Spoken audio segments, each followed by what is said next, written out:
Present करू शकता तुम्ही स्क्रीन. सर्वांना नमस्कार.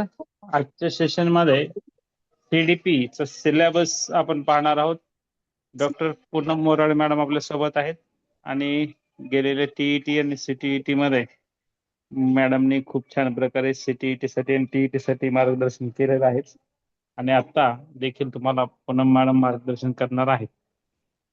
ज्या विद्यार्थ्यांची प्रवेश राहिले असतील त्यांनी लवकरात लवकर प्रवेश निश्चित करायचे. उद्देशाला आपली बॅच 1 जुलै ते 6 सप्टेंबर या कालावधीसाठी सुरू होत आहे. तरीही आज आपण सिलेबस पाहत आहोत. पुन्हा हा सिलेबस उद्या पाहिला जाणार नाही, त्याचं रेकॉर्डिंग अवेलेबल सर्वांसाठी असेल. पूनम मॅडमला विनंती करतो की त्यांनी त्यांचं सेशन सुरू करावं. पूनम मॅडम. हो हो ठीक आहे सर, चालेल. Good evening all of you. माझं नाव पूनम दत्तात्रय मोराळे आहे आणि मी तुम्हाला सायकोलॉजी हा सब्जेक्ट जे काही तुम्हाला असणार आहे तुमच्या CTET मध्ये, आणि यामध्ये जे काही 30 प्रश्न तुम्हाला कंपल्सरी आहेत, तर त्या सब्जेक्टसाठी मी तुम्हाला शिकवणार आहे. तर माझं एज्युकेशन तुम्हाला सांगते मी, की मी MA सायकोलॉजी झालंय माझं आणि PhD आहे. त्याच पद्धतीने मी एज्युकेशन मध्ये नेट क्वालिफाईड आहे आणि 2013 ची TET ती देखील क्वालिफाय आहे मी. आणि बस आपण आता या संदर्भात आणखीन माहिती घेणार आहोत. सायकोलॉजीच्या बाकी जे काही अजून आधीचे पण असतील त्यांनाही माहित असेल की जे काही आपण आतापर्यंत घेतलेलं आहे, किंवा जे कोणी नवीन असतील तर त्यांनाही पहिल्यापासून आपण ज्या काही कन्सेप्ट आहेत बालमानसशास्त्राच्या, त्या सगळ्या आपण इथे क्लिअर करणार आहोत पहिल्यापासून. म्हणजे हे आता तुमची TET एक्झाम आणि CTET या दोन्हीचा जो काही अभ्यास आहे, तर तो आपण या लाईव्ह सेशन मध्ये म्हणा करणार आहोत. आतापर्यंत जी बॅच सांगितलं आहे राम सरांनी की 2 महिन्याची आहे, आणि याच्यामध्ये संपूर्ण आपण जे काही बालमानसशास्त्र आहे, चाइल्ड सायकोलॉजी, तर याविषयी आपण माहिती घेणार आहोत. आणि इथे मराठीमधून तुम्हाला अध्यापन केलं जाईल आणि जे काही क्वेश्चनचा सराव आहे, आता CTET ची बॅच आहे त्याच्यामुळे आपण अ, हिंदीमधून क्वेश्चनचा सराव घेणार आहोत. ठीक आहे, कारण बरेच असे शब्द असतात तर ते हिंदीमधून जास्त लक्षात येत नाही. जी काही आपली मातृभाषा असते मराठी, त्यामधून आपल्याला कळतं. परंतु आपण जे काही क्वेश्चनचा सराव आहे, तर तो आपण हिंदीमधून घेणार आहोत. ठीक आहे, जास्तीत जास्त सराव आपण घेऊयात. आणि तुम्हाला मागे पण लक्षात आलं असेल तुम्ही की रिझल्ट पण चांगला आहे आपल्या, की TET असेल किंवा CTET असेल. आणि 30 मार्क या जे काही सायकोलॉजी, चाइल्ड सायकोलॉजी आहे त्यामधून तुम्हाला भेटणार आहे. तर सर्वांनी जॉईन झालं, सगळ्यांच्या कन्सेप्ट यामध्ये जर क्लिअर झाल्या, तर नक्की तुम्हाला यामध्ये चांगले मार्क भेटतील आणि तुम्ही CTET क्वालिफाय होताल. तर माझ्याकडून सगळ्यांना शुभेच्छा. आणि आपण आता सिलेबस बघणार आहोत की नेमकं यामध्ये काय आहे. या पेपरमध्ये कशा प्रकारे, किंवा जो काही सिलेबस आहे, कारण आपल्याला माहिती आहे की जेव्हा एखादी एक्झाम आपण देत असतो, तर सर्वप्रथम आपल्याला त्याचा सिलेबस महत्वाचा असतो की काय काय येणार आहे. त्याच्यानंतर आपण काय करतो की कशा पद्धतीने अभ्यास करायचा आहे. आता तुम्हाला लक्षात आलं असेल की किती महिने आहेत तुमच्याजवळ, किती महिने हातात आहेत, आणि त्याच्यानुसार जर तुम्ही सुरुवातीपासूनच जर अभ्यास करायला सुरुवात केली, कारण कसं आहे की थोडं आता शिक्षक म्हणल्यावर पहिल्यांदा आपल्याला ऐकून घेण्याची सवय नसते, कारण आपण शिकवत असतो नाही का. आणि हे थोडंसं कंटाळवाणं होतं की लेक्चर म्हणा किंवा अभ्यास म्हणा. हं?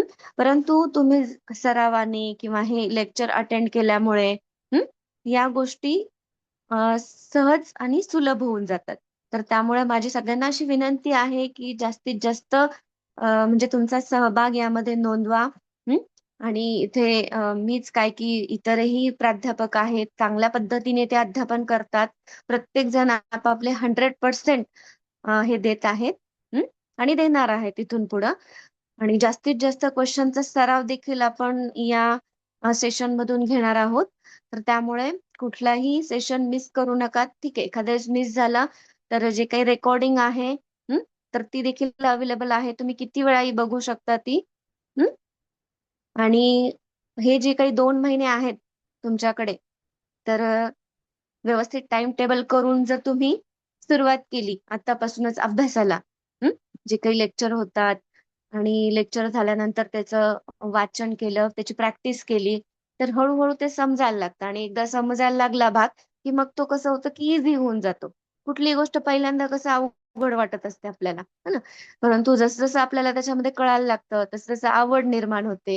म्हणजे हा सगळा सायकोलॉजीचाच भाग आहे. आवड, म्हणजे इंटरेस्ट हा कधी निर्माण होतो, तर ज्या गोष्टी आपल्याला कळत असतात आणि जेव्हा कळतात मग त्याच्यानंतर मग आपण कळाल्यानंतर सराव केल्यानंतर मग त्यामध्ये इंटरेस्ट हा येऊ लागतो. आता कसं आहे का, मानसशास्त्र हा विषय नवीन आहे, तर त्याच्यामुळं जे काही मानसशास्त्रज्ञांची नावं आहेत म्हणा, तर थोडंसं अवघड वाटतात आपल्याला. हं? परंतु किंवा जे काही थेअरीज आहेत त्याच्यामध्ये सांगितलेल्या, तर त्या देखील कन्फ्यूज होतात. म्हणजे कोणत्या मानसशास्त्रज्ञांनी कोणती थेअरी मांडली आहे आणि त्याच्यामध्ये नेमकं काय सांगितलं आहे, हो की नाही? तर हे थोडंसं म्हणजे अभ्यास जर केला नाही तर कन्फ्यूज होऊ शकतो. परंतु तुम्ही जर वारंवार त्याचा सराव केला, प्रॅक्टिस केली, हं, तर खूप सोपं आहे आणि खूप इंटरेस्टिंग असं आहे सायकॉलॉजी. तुम्हाला परीक्षेमध्येच काय, परंतु जेव्हा तुमच्या टीचिंगमध्ये, अध्यापनामध्ये देखील याचा उपयोग हा होत असतो. या सायकॉलॉजी जी काही मानसिकता आहे, हं, मानसशास्त्र म्हणजे काय, थोडक्यात वर्तनाचा अभ्यास आहे. हं, तर यामुळे देखील तुम्हाला एक अध्यापन कसं करायचं किंवा मुलं कसे ओळखायचे त्या बाबतीतही काही टेक्निक्स इथे मिळून जातात. म्हणजे खूप असं सोपा असा विषय आहे. आणि दैनंदिन उदाहरणाद्वारे आपण इथे समजून तुम्हाला सांगणार आहोत. त्याच्यामुळे जास्त काही काळजी करू नका. आपण इथे क्लिअर करून टाकूया सगळे जे काही तुमचे प्रश्न आहेत, काही प्रॉब्लेम्स आहेत. परंतु सर्वप्रथम तुम्ही एक टाइम टेबल बनवणं आवश्यक आहे आणि त्याच्यानुसार जर सुरुवातीपासून जर अभ्यासाला सुरुवात केली तर नक्की तुम्ही क्वालिफाय होऊन जाताल यामध्ये. ठीक आहे.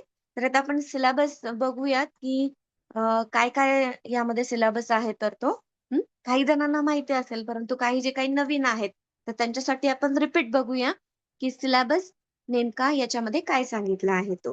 हा, तर पहा, मी शेअर करते सगळ्यांना.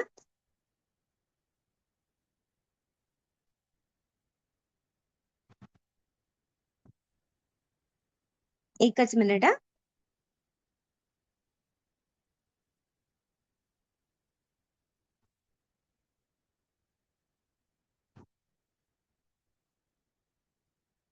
माझा आवाज येतोय सगळ्यांना?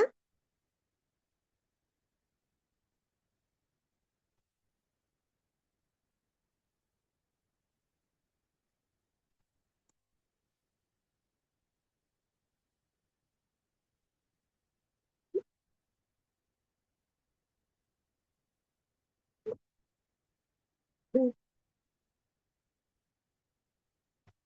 एकच मिनिट हा, मी शेअर करते तुम्हाला.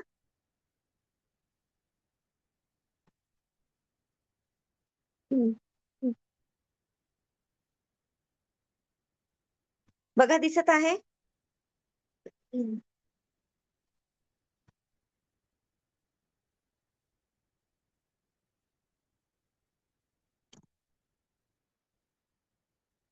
थोडस रिप्लाय देत जा की जेणेकरून मला लक्षात येईल. ठीक आहे.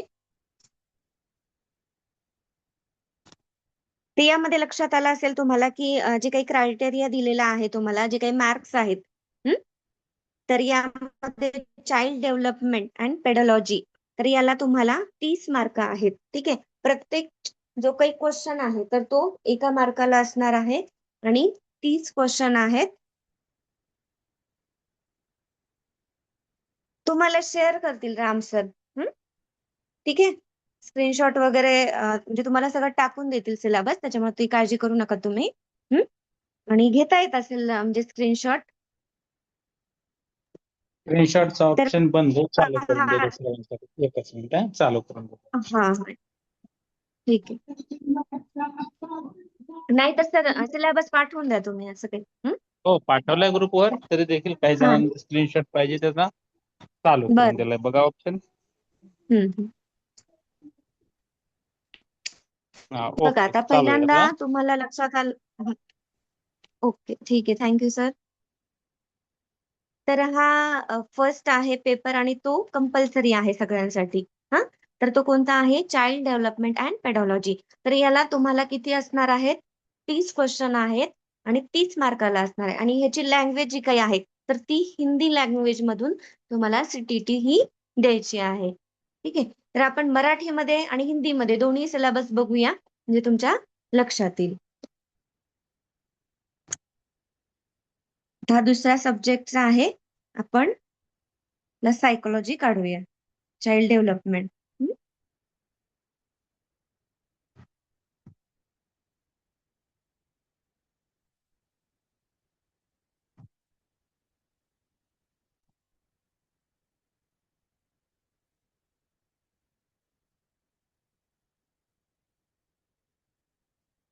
बघा, चाइल्ड डेव्हलपमेंट अँड पेडॉलॉजी 30 क्वेश्चन आहेत आणि याच्यामध्ये पहिला जो काही आहे दिसत आहे तुम्हाला की विकासाची संकल्पना आणि शिक्षणाचे त्याचे नाते.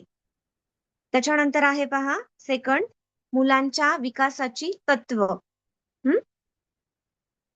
थर्ड आहे अनुवंशिकता आणि पर्यावरणाचा प्रभाव. नेक्स्ट आहे सामाजिकरण प्रक्रिया आणि सामाजिक जग आणि मुले, शिक्षक, पालक आणि सहकारी. त्याच्यानंतर पाचवा जो काही आहे पियाजे, कोलबर्ग आणि वायगोत्स्की यांच्या सिद्धांताचे चिकित्सक विश्लेषण. म्हणजे हे त्यांनी थेरीज मांडलेले आहे. पियाजे असतील किंवा कोहलबर्ग असेल किंवा वायगोत्स्की आहेत. तर त्यांनी काही सिद्धांत मांडलेले आहेत, थेरी मांडलेल्या आहेत आणि त्याच्यामधून आपल्याला काही क्वेश्चन देखील इथं विचारण्यात येतात. त्यानंतर आहे पहा बालकेंद्री आणि प्रगतिशील शिक्षणाच्या संकल्पना. आता हे कसं आहे, सायकोलॉजी, चाइल्ड सायकोलॉजी म्हणजे जे काही बालकांविषयी इथे अभ्यास केला जातो. तर त्यामुळे बालकेंद्रित आणि प्रगतिशील शिक्षणाच्या काही संकल्पना आहेत. तर त्यांचा देखील आपण विस्तृतपणे इथे अभ्यास करणार आहोत. नंतर आहे बुद्धिमत्तेच्या संकल्पना आणि चिकित्सक दृष्टिकोन. बुद्धिमत्ता म्हणजे काय? बुद्धिमत्तेच्या विविध व्याख्या. त्याच्यानंतर बुद्धिमत्तेच्या काही थेरीज आहेत. तर त्यांच्याविषयी आपल्याला इथे अभ्यास करायचा आहे.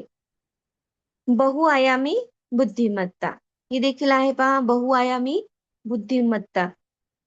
या संदर्भात जे काही थेरीज मांडलेली आहे तर त्यांचा देखील इथे अभ्यास करायचा आहे. 9 आहे पहा भाषा आणि विचार यांचा परस्पर संबंध. म्हणजे भाषा किंवा विचार, भाषा कशा प्रकारे जो काही बालक आहे त्याची कशा प्रकारे सुरुवात होते म्हणा, किंवा विचार म्हणजे काय, विचारांच्या काही संकल्पना आहेत. परत विचारांचे काही प्रकार देखील आहेत. तर त्याविषयी देखील इथे आपल्याला संकल्पनांचा इथे अभ्यास करायचा आहे. त्याच्यानंतर पहा लिंग एक सामाजिक रचना म्हणून लिंग भूमिका, लिंग पक्षपात आणि शैक्षणिक व्यवहार. म्हणजेच इथे जेंडर विषयी जे काही रोल आहे तर त्याविषयी देखील इथे आपल्याला बघायचं आहे. त्यानंतर आहे पहा भाषा, जात, लिंग, समुदाय आणि धर्मावर आधारित विद्यार्थ्यांचे वैयक्तिक फरक. शिकण्यासाठी मूल्यांकन आणि शिकण्याचे मूल्यांकन यामधील फरक. म्हणजे ते सर्वकष मूल्यमापन पद्धती आहेत ना, तर त्यांचा देखील इथे आपण अभ्यास करणार आहोत.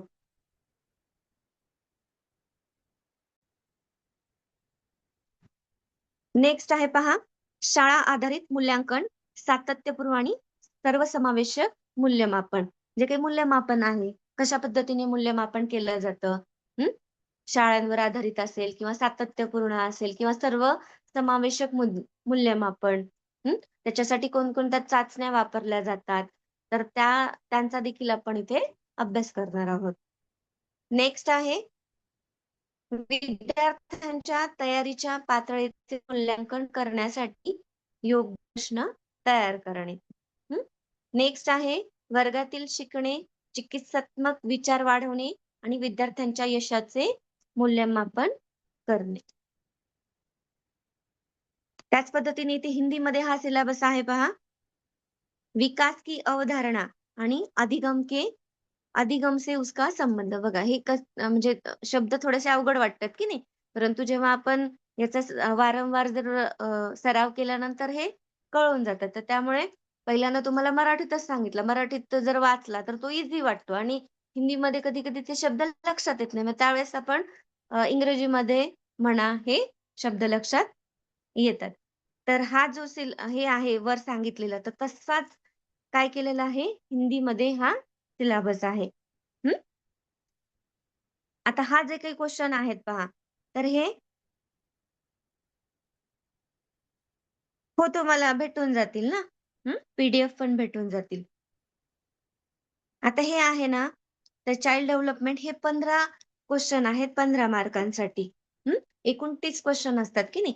तर आता हे जे काही तुम्हाला सिलेबस हा सांगितला आहे, तर तो हा आहे 15 मार्कासाठी असणार आहे. ठीक आहे. आता जो काही आपण डिस्प्ले केला आहे तो. आता नंतरचा जो काही आहे, हं, तर तो 5 मार्काला असणार आहे. हां, इथे इंग्लिशमध्ये आपण मराठीमध्ये बघूया. नेक्स्ट. आता काय आहे वंचित आणि दुर्बल पार्श्वभूमीच्या विद्यार्थ्यांच्या गरजांकडे लक्ष देणे. म्हणजे थोडक्यात स्पेशल एज्युकेशन जे काही आहे, हं, तर त्या संदर्भात म्हणजे वंचित घटक किंवा दुर्बल घटक, तर यांच्या जे काही एज्युकेशनल किंवा जे काही त्यांना गरज असते किंवा सर्वसमावेशक शिक्षण, तर त्या संदर्भात इथे संकल्पना आहेत त्या. त्याच्यानंतर शिकण्यात अडचण असलेल्या किंवा अपंगत्व असलेल्या मुलांच्या गरजांकडे लक्ष देणे. नेक्स्ट आहे प्रतिभावान आणि सर्जनशील आणि विषय क्षमतेच्या विद्यार्थ्यांना प्रोत्साहन देणे. म्हणजे थोडक्यात काय आहे पहा, ज्यांना स्पेशल एज्युकेशनची गरज असते, तर त्यांना कशा पद्धतीने शिकवलं गेलं पाहिजे किंवा अध्यापन केलं गेलं पाहिजे किंवा कोणकोणत्या पद्धतीने केलं गेलं पाहिजे. म्हणजे आता अंध आहे, तर अंधासाठी ब्रेल लिपी म्हणा किंवा बाकीच्या अजून किंवा त्यांना टाईम जास्त देणे. हं. तर अशा पद्धतीने वेगवेगळ्या पद्धतीने त्यांना शिकवलं गेलं पाहिजे या संदर्भात किंवा त्यांच्या काय अडचणी असतात किंवा त्यांची काय लक्षणे असतात थोडक्यात, जी काही स्पेशल मुलं आहेत. हं. आणि स्पेशल मुलांना मग किंवा विशेष प्रशिक्षकांकडून त्यांना शिक्षण दिलं गेलं पाहिजे. त्याच पद्धतीने काही जे काही मतिमंद बुद्धिमत्तेची मुलं असतात. तर काहींना शिक्षण घेता येतं, परंतु काहींना काय असतं, की प्रशिक्षणाची गरज असते. हं. किंवा काही अशी मुलं असतात, की त्यांना स्वतःची कामं देखील करता येत नाही. मग त्यांच्यासाठी म्हणा, की कशा पद्धतीने शिक्षणाची सोय आहे किंवा जे काही सर्वसमावेशक शिक्षण आहे, म्हणजेच सर्वसामान्य बालकांसोबत हं, विशेष बालकं असणाऱ्या मुलांचं देखील शिक्षण या सर्वसमावेशक शिक्षणामध्ये असतं. मग ती सर्व शिक्षणाची संकल्पना काय आहे? कोणकोणत्या बालकांचा त्यामध्ये समावेश केला जातो. तर या संदर्भात देखील आपण इथे अध्यापन करायचं आहे. त्याच्यानंतर बघा शिक्षणात अडचण आहे आणि अपंगत्व असलेल्या मुलांच्या गरजांकडे. अपंग असेल शरीराने, हात नाही, पाय नाही किंवा बाकीचे जे काही अवयव आहेत, त्यांच्या बाबतीमध्ये जे काही अपंग अशी मुलं आहेत, तर त्यांच्या गरजा कोणत्या आहेत? त्या गरजा ओळखून त्यांना कशा पद्धतीने शिक्षण देणं गरजेचं आहे. हं? किंवा त्यांना शिकण्यात काय अडचण येतात, तर त्या पद्धतीची माहिती यामध्ये आपण पाहणार आहोत. त्यानंतर आहे पहा, ज्याप्रमाणे वंचित दुर्बल आहे त्याच पद्धतीने प्रतिभावान किंवा सर्जनशील किंवा विशेष क्षमतावाले असे पण आहेत. म्हणजे सर्वसामान्यापेक्षा यांना काही असे पण मुलं असतात की नाही, की जे काही असतात जास्त बुद्धिमत्तेचे असतात. बुद्धिमत्ता म्हणजेच यामध्ये आयक्यू काढणं किंवा मानसिक वय आहे, इंटेलिजंट कोशंट त्याला म्हणू आपण. हं. तर ते काढून कशा पद्धतीने काढलं जातं, कोणकोणत्या टेस्ट यामध्ये घेतल्या जातात. हं. त्याच्यानंतर प्रतिभावान जी काही मुलं आहेत किंवा सर्जनशील मुलं आहेत, तर त्यांना शिक्षणाची पद्धती कशी असली पाहिजे. तर या सगळ्यांचा अभ्यास आपण यामध्ये करणार आहोत. हे तसाच हिंदीमध्ये पेस्ट आहे पहा खाली. वंचित आणि पिछड़े पार्श्वभूमि आने वाले शिक्षार्थियों की आवश्यकताओं को संबोधित करना. तर हे तुम्हाला असणार आहे 5 मार्कासाठी क्वेश्चन असणार आहे. म्हणजे एकूण बघा 20 मार्क झाले. आता त्याच्यानंतर लर्निंग अँड पेडॉलॉजी, तर ते एकच मिनिट. तर हे देखील किती मार्काला आहे पहा. तर हे आहे 10 मार्काला. हं?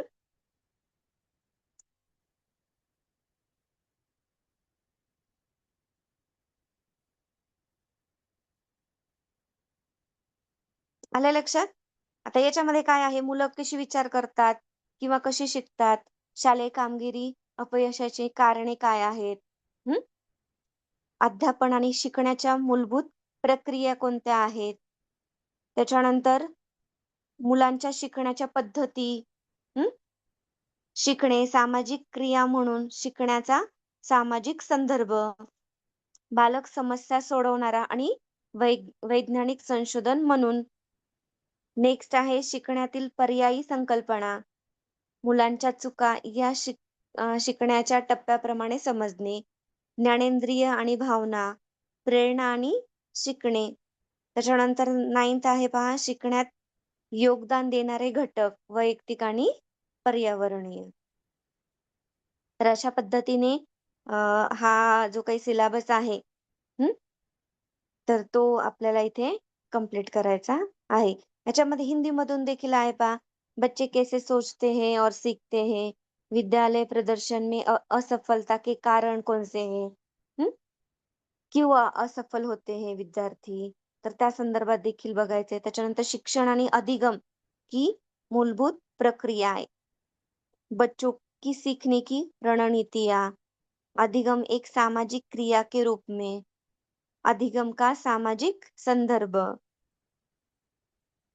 नेक्स्ट आहे बालक समस्या समाधानकर्ता और वैज्ञानिक अन्वेषक के रूप में, अधिगम की वैकल्पिक अवधारणाएं, बच्चों की त्रुटियों को अधिगम प्रक्रिया के रूप में महत्वपूर्ण चरण के रूप में समझाना, संज्ञान और भावनाएं, प्रेरणा और अधिगम, आणि लास्ट वन अधिगम के योगदान देने वाले कारक और व्यक्तिगत और पर्यावरणीय.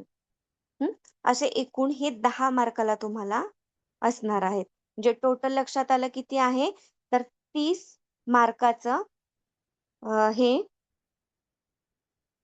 जे काही चाइल्ड सायकोलॉजी आहे तुम्हाला, हे असणार आहे एकूण चाइल्ड डेव्हलपमेंट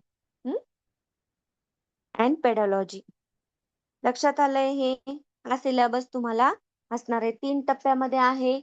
पहिल्यांदा 15, नंतर 5 आणि नंतरचा 10. म्हणजे एकूण त्यांनी कंटेंट नुसार तुम्हाला मार्क देखील दिले आहे की कोणत्या कंटेंटला एवढे एवढे मार्क आहेत.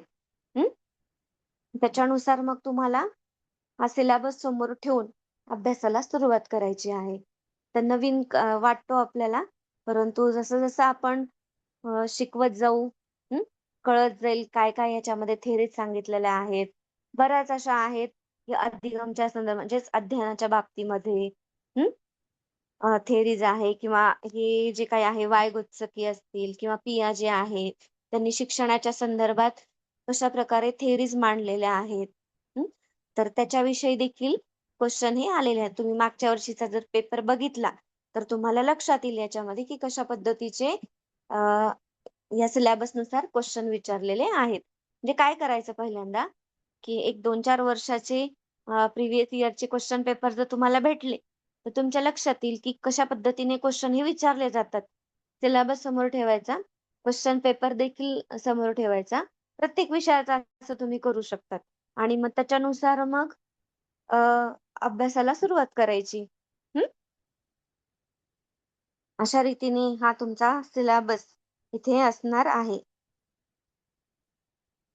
हो, आपण जे घेऊ त्याचं PDF देऊ ना.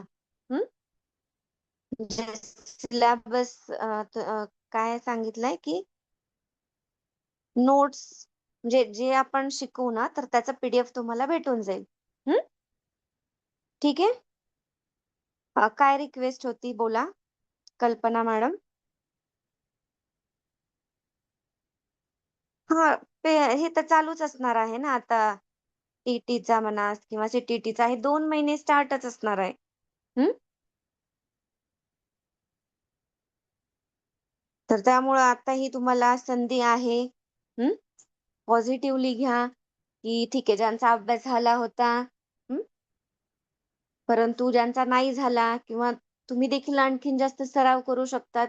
कारण कसं होतं, की आपण पुढे ढकलली म्हणलं, की थोडंसं अभ्यासाला मागे पडतो. हं. अजून तारीखच यायची आहे, डेटच यायची आहे म्हणून. परंतु सुरुवातीपासून आत्ता देखील वेळ गेली नाहीये. हं. अभ्यासाला सुरुवात करणं आवश्यक आहे. पहिल्यापासून जर तयारी केली ना, तर नंतर असं अवघड जात नाही आपल्याला. त्याच्यामुळं पहिल्यापासूनच नियोजन करणं आवश्यक आहे अभ्यासाचं. हं. आणि त्याच्यानुसार जर केलात तुम्ही, तर खूप सोपी अशी एक्झाम आहे. मी तर फर्स्ट अटेम्प्टमध्येच यामध्ये म्हणजे क्वालिफाय झाले. 2013 मध्ये मी ही परीक्षा क्वालिफाय होते. त्यामुळं जास्त काही असं टेन्शन घेऊ नका. कसं होईल? काय होईल? कसे पेपर असतील किंवा क्वेश्चन असतील? हं. तर पूर्णतः वाचनावर भर देणं आवश्यक आहे किंवा जे काही क्लासेस, सेशन होतायत ते अटेंड करणं आवश्यक आहे. हं. हे जर केलं तुम्ही तर नक्की होऊन जाईल सगळं तुम्ही. तर काही क्वेश्चन असेल तर विचारू शकतात. परत ॲडमिशन बहुतेक राम सरांना विचारा ना काय आहे ते. हं. कारण कसं आहे की 2 महिन्याची बॅच आहे ना ही. तर त्यामुळे काहीतरी टाकलं होतं ना त्यांनी की तुम्ही राम सरांनाच याविषयी बोला. वाटलंच काय करते मी त्यांना जॉइन व्हायला लावते. म्हणजे तुमचे जे काही अडचणी आहेत तर ते क्लिअर होतील. ठीक आहे? त्या संदर्भात तुम्ही विचारू शकतात.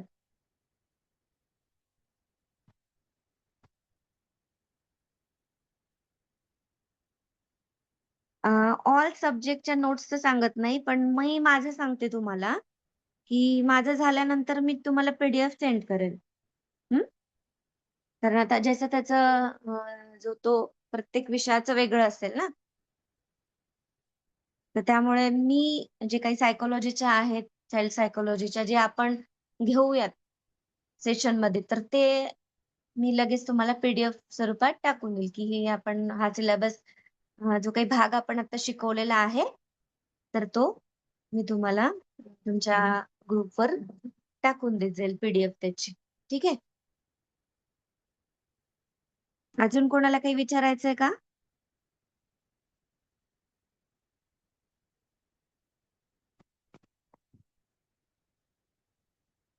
हँड रेज केलं तरी मग मी विचारेल तुम्हाला.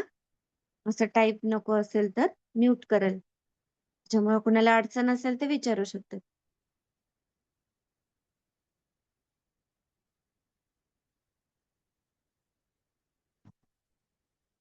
Hello Ram sir. हा मॅडम. हां, काही क्वेश्चन आहेत त्यांचे, तर त्यांना ते म्हणजे डबल ॲडमिशन घ्यायची का असं विचारत आहेत. तर मी बर बर. सांगितलं की हं, सर्वांना परत ऍडमिशन घ्यावं लागणार आहे. हं. सिलेबस सांगणं झाला का मॅडम तुमचा? हो, हो. झालं. माझं सगळं झालं. Okay okay. रेकॉर्डिंग स्टॉप करूयात. हं.